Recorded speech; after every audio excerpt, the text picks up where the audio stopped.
মমতা বন্দ্যোপাধ্যায়ের নতুন কর্মসূচি নিয়ে কি বলল আজকের এই ভিডিওর মাধ্যমে দেখুন। স্কিপ না করে পুরো ভিডিওটি অবশ্যই দেখুন। চ্যানেলে নতুন হলে চ্যানেলটিকে সাবস্ক্রাইব করে দিবেন। মমতা বন্দ্যোপাধ্যায় নতুন কর্মসূচি চালু করলেন, প্রতি বুথের জন্য ১০ লক্ষ টাকা বরাদ্দ করলেন। দেশে এই ধরনের প্রথম কর্মসূচি হিসেবে অভিহিত করে মমতা বন্দ্যোপাধ্যায় বলেন, নতুন এই কর্মসূচি তৃণমূল স্তরে জনসাধারণের অভিযোগের সমাধানের দিকে নজর দেবে। রাজ্যের নির্বাচনের আগে পশ্চিমবঙ্গের মুখ্যমন্ত্রী একটি নতুন সরকারি উদ্যোগ ঘোষণা করেছেন, আমাদের পাড়া আমাদের সমাধান, আমাদের এলাকা আমাদের সমাধান। দেশে এই ধরনের প্রথম কর্মসূচি হিসেবে অভিহিত করে শ্রীমতী ব্যানার্জি বলেন, নতুন এই কর্মসূচি তৃণমূল স্তরে জনসাধারণের অভিযোগের সমাধানের দিকে নজর দেবে। যেমন ভাঙা ট্যাপ জল সরবরাহের সমস্যা তৈরি করে অথবা ভাঙা রাস্তা।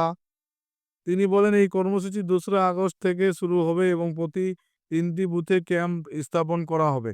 রাজ্য সরকার প্রতি বুথের জন্য ১০ লক্ষ টাকা মঞ্জুর করবে এবং প্রকল্পটির ব্যয় হবে ৮,০০০ কোটি টাকা।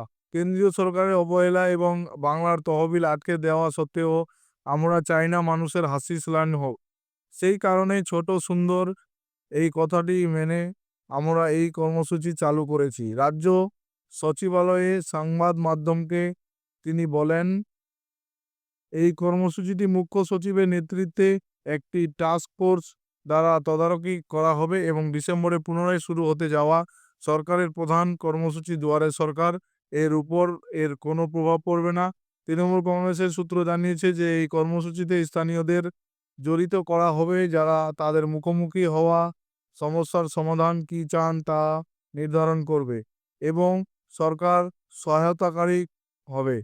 কমেন্ট বক্সে কমেন্ট করে জানাবেন কোনো অসুবিধা হলে। পুরো ভিডিওটি দেখার জন্য ধন্যবাদ।